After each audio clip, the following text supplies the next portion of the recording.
ಇದು ಭಗವತಿ ನುಡಿದಂತಹ ಭವಿಷ್ಯ. ದೇಶ ಮತ್ತು ರಾಜ್ಯ ರಾಜಕಾರಣದಲ್ಲಿ ವಿಶೇಷವಾಗಿ ರಾಜಕಾರಣಿಗಳಿಗೆ ರಾಜದಂಡನೆ ಯೋಗ ಮತ್ತು ಜೈಲು ವಾಸದ ಯೋಗ ದಿನಗಳು ಪ್ರಾರಂಭವಾಗ್ತಾ ಇದೆ.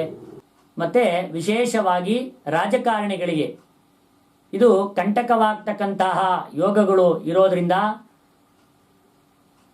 ರಾಜಕಾರಣಿಗಳಿಗೆ ಮತ್ತು ರಾಜಕೀಯ ಕೆಲಸ ಕಾರ್ಯವನ್ನು ಮಾಡ್ತಕ್ಕಂಥವ್ರಿಗೆ, ಸರ್ಕಾರದ ಕೆಲಸ ಕಾರ್ಯವನ್ನು ಮಾಡ್ತಕ್ಕಂಥವ್ರಿಗೆ ಒಂದು ದೊಡ್ಡ ಕಂಟಕಗಳು ಈ ಸೂರ್ಯಗ್ರಹಣದ ನಂತರ ನಡೀತದೆ ಅಂತೇಳಿ ಕಾಲಜ್ಞಾನ ಭವಿಷ್ಯವಾಣಿ ಹೇಳ್ತಾ ಇದೆ.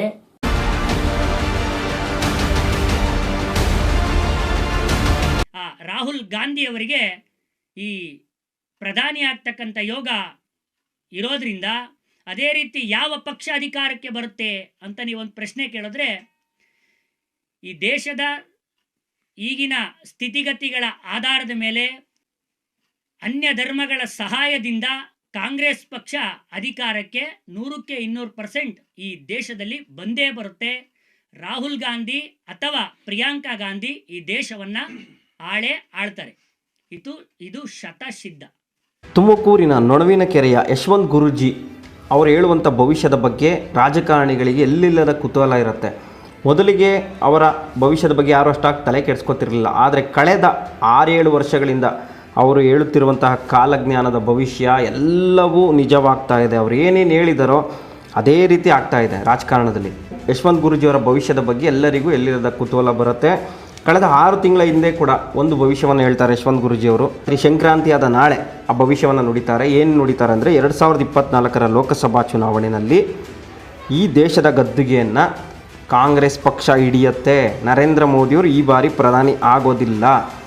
ಕಾಂಗ್ರೆಸ್ ಪಕ್ಷ ಅಧಿಕಾರದ ಗದ್ದುಗೆಯನ್ನು ಹಿಡಿಯುತ್ತೆ. ರಾಹುಲ್ ಗಾಂಧಿ ಅಥವಾ ಪ್ರಿಯಾಂಕಾ ಗಾಂಧಿ ಇಬ್ಬರಲ್ಲೊಬ್ಬರು ಪ್ರಧಾನಮಂತ್ರಿ ಆಗೋದು ಶತಸಿದ್ಧ. ಇದನ್ನು ತಪ್ಪಿಸೋದಕ್ಕೆ ಯಾರಿಂದನೂ ಸಾಧ್ಯವಿಲ್ಲ ಅಂತ ಯಶವಂತ್ ಗುರೂಜಿಯವರು ಭವಿಷ್ಯವನ್ನು ನುಡಿತಾರೆ. ಆಗ ಯಶವಂತ್ ಗುರೂಜಿಯವರ ಭವಿಷ್ಯದ ಬಗ್ಗೆ BJP ಪರವಾಗಿರುವಂಥವರು BJP ನಾಯಕರು ಅಪಸ್ವರವನ್ನು ಎತ್ತಿದ್ದಾರೆ. ಈ ಯಶವಂತ್ ಗುರೂಜಿ ಏನೇನೋ ಬಾಯಿಗೆ ಬಂದಂಗೆ ಹೇಳ್ತಾರೆ, ಇವ್ರನ್ನೆಲ್ಲ ನಂಬೋಕ್ಕಾಗತ್ತಾ, ಈ ಗುರೂಜಿಯವ್ರದ್ದು ಭವಿಷ್ಯನೆಲ್ಲ ಹಾಗೆ ಹೀಗೆ ಅಂತೆಲ್ಲ ಮಾತಾಡಿಕೊಂಡು ಅವರ ವಿರುದ್ಧ ಟೀಕೆಯನ್ನು ಮಾಡ್ತಾರೆ. ಆದರೆ ಯಶವಂತ್ ಗುರೂಜಿಯವರು ಆಡಿರುವಂಥ ಭವಿಷ್ಯಗಳು ಯಾವುದು ಸುಳ್ಳಾಗಿಲ್ಲ. ಕಳೆದ ವಿಧಾನಸಭಾ ಚುನಾವಣೆಯಲ್ಲಿ ಕರ್ನಾಟಕದಲ್ಲಿ ಕಾಂಗ್ರೆಸ್ ಪಕ್ಷ ಅಧಿಕಾರಕ್ಕೆ ಬಂದೇ ಬರುತ್ತೆ. ಇದನ್ನು ತಪ್ಪಿಸೋಕ್ಕೆ ಯಾರಿಂದನೂ ಸಾಧ್ಯವಿಲ್ಲ. ಗ್ಯಾರಂಟಿ ಕಾಂಗ್ರೆಸ್ ಪಕ್ಷ ಅಧಿಕಾರಕ್ಕೆ ಬರುತ್ತೆ, ಬರೆದಿಟ್ಕೊಳ್ಳಿ. ಇದು ನಾನು ಹೇಳ್ತಾ ಇರೋದಲ್ಲ, ಕಾಲಜ್ಞಾನವೇ ಹೇಳ್ತಾ ಇರೋದು, ಭಗವತಿ ಹೇಳ್ತಾ ಇರುವಂಥ ಭವಿಷ್ಯವನ್ನು ನಾನು ಹೇಳ್ತಾ ಇದ್ದೀನಿ ಅಷ್ಟೇ. ಖಂಡಿತವಾಗಿಯೂ ಕರ್ನಾಟಕದಲ್ಲಿ ಕಾಂಗ್ರೆಸ್ ಅಧಿಕಾರಕ್ಕೆ ಬರುತ್ತೆ ಅನ್ನೋ ಮಾತನ್ನು ಹೇಳಿದರು. ಅದೇ ರೀತಿ ಕರ್ನಾಟಕದಲ್ಲಿ ಕಾಂಗ್ರೆಸ್ ಪಕ್ಷ ಅಧಿಕಾರಕ್ಕೆ ಬರುತ್ತೆ.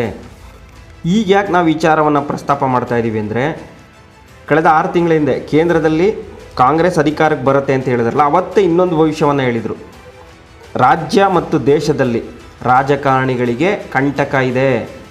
ಭಗವತಿ ನುಡಿದಿರುವಂಥ ಭವಿಷ್ಯ ಇದು.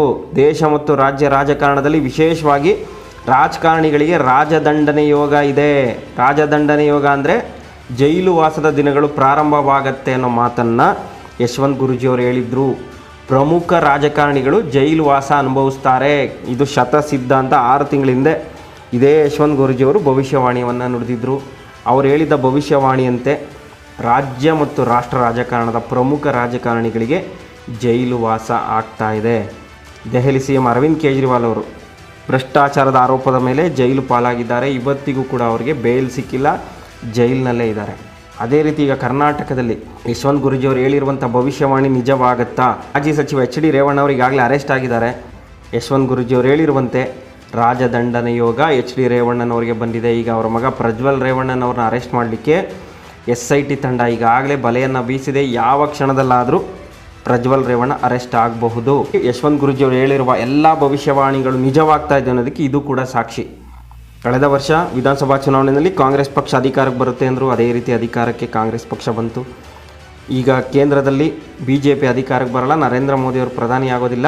ಕೇಂದ್ರದಲ್ಲಿ ಅನ್ಯ ಧರ್ಮಗಳ ಸಹಕಾರದೊಂದಿಗೆ ಕಾಂಗ್ರೆಸ್ ಪಕ್ಷ ಅಧಿಕಾರಕ್ಕೆ ಬರುತ್ತೆ. ರಾಹುಲ್ ಗಾಂಧಿ ಅಥವಾ ಪ್ರಿಯಾಂಕಾ ಗಾಂಧಿ ಪ್ರಧಾನಿ ಆಗೇ ಆಗ್ತಾರೆ. ಇದನ್ನು ತಡೆಯೋದಕ್ಕೆ ಯಾರ ಕೈಲೂ ಸಾಧ್ಯವಿಲ್ಲ. 200% ಸತ್ಯ ಇದು ಅನ್ನೋ ಮಾತನ್ನು ಹೇಳಿದರು. ಆಗ ರಾಜಕಾರಣಿಗಳಿಗೆ ಜೈಲು ಯೋಗ ಇದೆ ಅಂತಲೂ ಕೂಡ ಹೇಳಿದರು. ಅದೇ ರೀತಿ ಈಗ ರಾಷ್ಟ್ರ ಮತ್ತು ರಾಜ್ಯ ರಾಜಕಾರಣದಲ್ಲಿ ಪ್ರಭಾವಿ ರಾಜಕಾರಣಿಗಳು ಜೈಲು ಪಾಲಾಗಿದ್ದಾರೆ.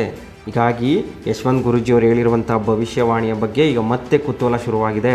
ಯಶವಂತ್ ಗುರೂಜಿಯವರು ಹೇಳಿರುವಂತೆ ರಾಷ್ಟ್ರ ರಾಜಕಾರಣದಲ್ಲಿ ಭಾರಿ ಬದಲಾವಣೆ ಆಗುತ್ತಾ? ಕೇಂದ್ರದಲ್ಲಿ ಕಾಂಗ್ರೆಸ್ ಪಕ್ಷವೇ ಅಧಿಕಾರಕ್ಕೆ ಬರುತ್ತಾ? ರಾಹುಲ್ ಗಾಂಧಿ ಅಥವಾ ಪ್ರಿಯಾಂಕಾ ಗಾಂಧಿ ಪ್ರಧಾನಿಯಾಗೋದು ಸತ್ಯನಾ ಅನ್ನೋ ಚರ್ಚೆಗಳು ಶುರುವಾಗಿರೋದು ನಿಜಕ್ಕೂ ತುಂಬಾ ಕುತೂಹಲ ಮೂಡಿಸಿದೆ.